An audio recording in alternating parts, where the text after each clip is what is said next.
nuyu monsieur Barthélémy Diaz. maa ngi leen di fay. jërëjëf sa réaction ginnaaw bi conseil constitutionnel génnee dogalam ci li Sénégal yëpp doon xaar. ginnaaw bu ñu sante yàlla conseil constitutionnel lu mu def rek mooy lu ko yoon sant te waxoon naa ko ci assemblée nationale nee naa assemblée nationale amu leen sañ-sañ yoon mayu leen benn sañ-sañ yéen ngeen mën a jël décision pour da ngeen di proroger mandat wu président Macky Sall te lu ngeen bëgg a def nii te ñoom ñu mujjee ko def teg ci ànd ci ak jaay doole moom le conseil constitutionnel tey dàq ne loolu mënul nekk. wax ci nag mooy lan mooy président Macky Sall lii di cët mooy mu xam ne ni que Sénégal république la. Sénégal république la ku tudd république rek yaa ngi tudd constitution. te constitution moom président Macky Sall bu muy wootee référendum bi moom nee na ci mbiru limitation de mandat ak ci mbiru durée des mandats nee na amul benn mbindeef buy dox ci kaw suuf si bu ko mën a remettre en cause ba sénégalais ànd ci ak moom ñu woteel ko wii ñun ñu àndoon ak Khalifa Sall ñu wote woon non ñu ñàkk élection yooyu ñu ñàkk référendum jooju donc tey président Macky Sall lu may sàkku ci moom na respecté kàddoom te ñun ba ñu nangoo tamit dem ci dialogue bi waxtaanee ko ci biir opposition bi dem ba ci kundaar kàmb dugg pale fësalaat suñu kàddu yi nekk lu ñu fi indi mooy bu ci njëkk na nga respecté constitution bu la mayul sañ-sañ ngay wut wala ngay yoonal 3e mandat. bu ci tegu mooy na nga may ñëpp affaire ñu mën a bokk ci élection yi au passage. maa ngi sant yàlla parce que maa ngi dégg yenn mbokk yi ñu ngi leen di libéré leen di bàyyi ñu génn ci kaso bi. parce que dañ leen jaayoon doole lu may wax ci tamit kon ñu ngi ciy sant yàlla. bu ci tegu Macky Sall ba ñu demee di waxtaan ak moom dañ ko ne yow waxu 3e mandat bi il faut nga nangu teg waxtu bi ci suuf kon nag tey man suma problème mooy kan na fital Macky Sall kan na dooleel Macky Sall. ba Macky Sall am sañ-sañ di def lu mu def nii ba ne di élection yi dama koy randal te damay wote dialogue. ñun waxuñu ko ñun bëgguñu dem dialogue wante dem dialogue pour reporter élection mënuñ ci ànd. justement Barthélémy Diaz léegi nan ak Macky Sall pour xool nan lañu mën a jàppale Macky Sall nan lañu mën a dimbale Macky Sall pour mën a dimbali Sénégal. pour que Macky Sall jël élection yi teg ko ci yoon.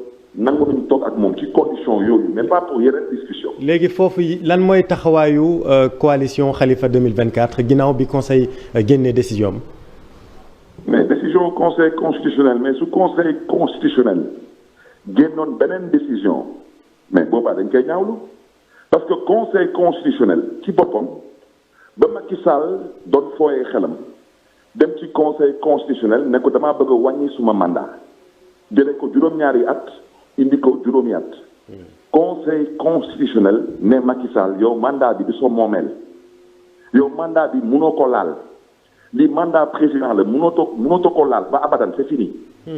kon tey conseil constitutionnel lu mu wax Macky Sall mais moom la confirmé te moom laa wax assemblée nationale j'ai dit à l'assemblée nationale du Sénégal vous n'êtes ni habilité ni outillé à pouvoir proroger le mandat présidentiel et vous n'êtes pas non plus habilité à pouvoir reporter une élection présidentielle moom le conseil constitutionnel confirmé tey moo tax wax ci tey mooy képp kuy acteur politique ak foo mënti bàyyeeku soo demee waxtaan ak Macky Sall ba nga fital ko wala ba ngay koy jàppale muy wut nu muy yoonalee demi 3e mandat wala 3e mandat tooñ nga askanu Sénégal ba ci kanamu yàlla parce que loolu lu ma mën a yee Sénégal ginnaaw ay fitna maa ngi koy biralaat fii nee naa Sénégal du ay homme politique rek fi nekk am na ñeneen ñu fi nekk te yàlla baaxe leen doole ñooñu mën nañ jóg ba fokk ci nguur jooju te mel ni Macky Sall dafa am lu mu namm ci dëkk bi su nekkee nag loolu la Macky Sall namm ci dëkk bi moom tamit mu ngi tooñ askanu Sénégal ba ci kanamu yàlla parce que Macky Sall lu muy def nii su ko président Abdoulaye Wade defoon du mës a dëkk président de la République. oui kon cëram du lu muy doxee nii cëram mooy no xoolaat taxawaayam xoolaat boppam xool lu ko Sénégalais yi ji ak mu xool yàlla ak ëllëgu Sénégal te teg élection yi ci yoon loolu mooy dëgg. léegi monsieur le maire baax na xëy na peut-être ñuy rappeler waat yooyu yëpp wax ji comme ni ñu koy faral di waxee mais ginnaaw encore une fois conseil constitutionnel génnee na dogalam maintenant le next step c'est quoi yéen Khalifa président lan mooy seen taxawaay lan ngeen di teg ci taabal ji fu mu toll nii seen bëgg-bëgg. mais dëkk bu ñuy woowee république wax dëgg yàlla amul lan la politicien yi teg ci kaw table yi wala lan la ñuy teg ci table. constitution lu mu wax moom le conseil constitutionnel biir la tey nee na lii la constitution wax te élection yi mun leen ko dàq. comme du coalition Khalifa Sall du benn bokk yaakaar du Massamba du Mademba ñun ñëpp ay sénégalais dañ ko war a respecté. jullit boo gis suñ ko tegee alxuraan amul lu mu ciy teg amul lu mu ciy yokk. catholique boo gis suñ ko tegee bible amul lu mu ciy teggi amul lu mu ciy yokk. maintenant nag wax ci mooy lan ndeyu mbilli bi mooy président Macky Sall. comme ne nag waxoon na nañ ko ñaan ci njëkk man mii Barthélémy Dias ñaan naa ko ci njëkk ñaar ba ñetti yoon ne ko sa rakk wax ak yow maire de Dakar ay wax ak yow acteur politique ay wax ak yow Sénégal wàccoo nañ ak yow dañ laa ji teranga yow yaa ñu nar a delloo njukkal te lu ngay doxalee nii du sa cër. maintenant wax ci mooy lan dama bëgg a wax ci leer. oui képp kuy homme politique quelles que soient les difficultés de l'heure amoo sañ-sañ amoo droit mën a jox Macky Sall mu am fit ne day wuti troisième mandat wala troisième mandat président Macky Sall moom kese la yoon may sañ-sañ muy convoquer élection par un décret présidentiel convoqué na ko. Il n'a aucune raison de sortir un autre décret pour abroger ce décret-là yoon mayu ko ci ay sañ-sañ. parce que dëkk bi amul benn difficulté. institution yépp ci dox. te conseil constitutionnel ils n'ont fait que dire le droit. oui. et le droit s'applique à tout le monde en commençant par le président de la République monsieur Macky Sall. Très bien. Monsieur le maire Barthélémy Dias, réaction en français. Donc le conseil vient de rétoquer la loi. Quelle est votre réaction? Je voudrais d'abord rendre grâce à Dieu parce que nous sommes encore dans une république stable et apaisée et rendre un vibrant hommage au Conseil constitutionnel qui n'a fait que dire le droit. Le droit est très clair et je l'avais dit à l'Assemblée nationale du Sénégal. J'avais dit aux députés de la 14e législature que ce qu'on nous a envoyé à l'Assemblée est incompétente pour pouvoir l'examiner.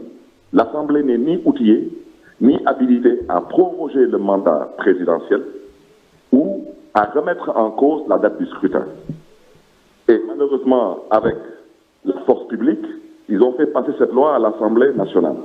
Le Conseil constitutionnel, qui est le seul habilité à dire le droit en de pareilles circonstances, a rétabli aujourd'hui, à la limite, le Sénégal dans son droit. Maintenant, la question qui se pose, c'est le président Macky Sall va-t-il respecter cette décision de justice, oui ou non? Oui. Et lui, il est aujourd'hui le garant des institutions. Il est aussi aujourd'hui le président Macky Sall. Il est tout de même l'expression qui est souvent utilisée, c'est que on dit qu'il est le chef suprême des armées, mais on dit aussi qu'il est le président du Conseil de la magistrature. Oui. Alors, comment le président Macky Sall peut se permettre aujourd'hui de vouloir remettre en cause une décision du Conseil constitutionnel? C'est de ça qu'il s'agit. Donc, si le président Macky Sall le fait, en s'appuyant sur l'article 52, il aura violé lui-même son serment. Et ça, c'est des choses à dénoncer. Maintenant, je voudrais aussi préciser une chose. Oui. Quand nous avons choisi, nous de la coalition Taxawu Sénégal et Khalifa président, d'aller au dialogue, on a d'abord discuté au sein de la coalition de l'opposition d'alors.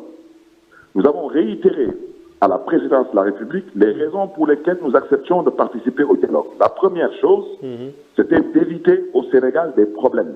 En quoi faisant? En évitant au président Macky Sall de tenter de briguer un troisième mandat premièrement, ensuite de faire en sorte que les élections soient ouvertes, transparentes, inclusives et participatives. Et le plus important, c'est que le président de la République devait accepter de se prononcer définitivement sur sa volonté de briguer un troisième mandat. Alors, Qu'est-ce qui s'est passé entre-temps où on a fait un dialogue au vu, au su de tout le monde, avec des conclusions qui ont été communiquées à l'opinion nationale et internationale? Qu'est-ce qui s'est passé entre-temps pour que le président Macky Sall revienne sur sa décision et remette en cause ses engagements?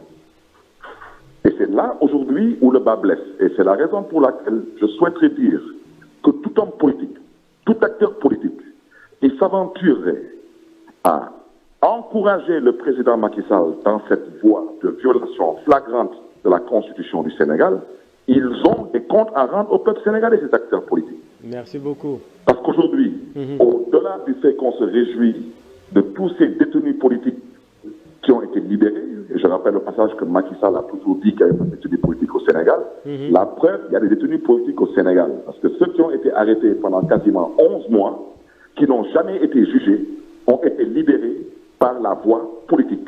C'est la preuve que c'est des détenus politiques. Et on s'en réjouit parce que ce sont des frères et des sœurs et des camarades de lutte. Oui.